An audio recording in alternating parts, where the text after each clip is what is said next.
আচারের নতুন এক স্বাদ পেলাম সেদিনের এই রেসিপিটাতে। বানিয়েছিলাম চিকেনের চটপাটা আচার।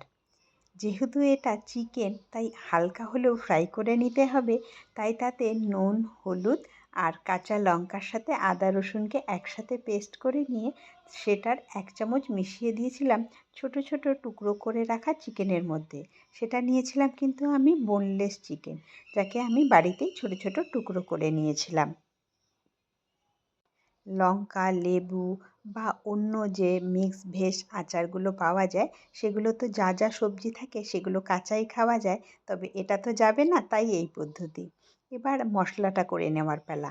নিয়েছি আমি কয়েকটা ছোটো এলাচ, দারচিনি, লবঙ্গ, একটুখানি গোলমরিচ, 1 চামচ মতো ধনে, 1 চামচ মতো জিরে, একটুখানি মেথি আর অল্প কালো সর্ষে। এটাকে শুকনো খোলাতে দিয়ে দিয়েছিলাম, সাথে 2টো শুকনো লঙ্কাও দিয়ে দিয়েছিলাম।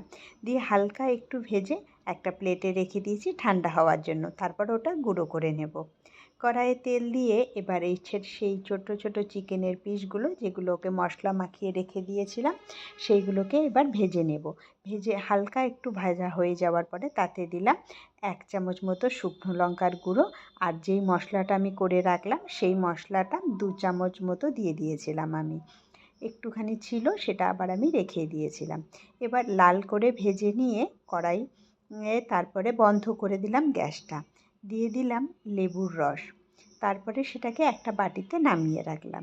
সেই কড়াইটাই ধুয়ে নিয়ে আবার তেল দিয়ে তাতে দিলাম একটু ফোড়ন, কতগুলো রসুন, একটুখানি সর্ষে, জিরে আর কারি পাতা। এটাতে বেশ একটু তেল একটু বেশি দিলেই ভালো লাগবে, যেমন আচার একটু তেল তেলে হয় তেমনই আর কি। বাটিতে তারপরে এই ফোড়নটা আবার দিয়ে দিলাম, দিয়ে ভালো করে মিশিয়ে নিলেই রেডি কিন্তু চিকেনের এই আচার। এটা কিন্তু স্টোরেজও করা যায়, তাহলে কিন্তু তোমাদেরকে অল্প একটু ভিনেগার এটাতে অ্যাড করতে হবে।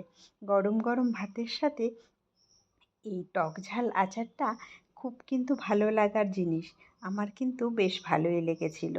তবে তোমাদের কার কেমন লাগবে, আচার যারা ভালোবাসো তাদের তো মনে হয় অবশ্যই ভালো লাগবে। একবার হলেও অল্প একটু করেও ট্রাই করে দেখতে পারো। এবার শোনো ছদ্দির মুখে কেমন লাগলো ওর। আমি কিন্তু আবার আসবো অন্য কোনো রেসিপি নিয়ে। কেমন খাচ্ছিস সত্যি? কি সুন্দর আচার আচার। আচারই তো, আচারই তো। মাংস পিসটা মনে হচ্ছে একটু ছোট হলে ভালো হতো বেশি। আচ্ছা, পরের দিন বানালে আর একটু ছোট বানাবো। না তোকে দিচ্ছি একটু।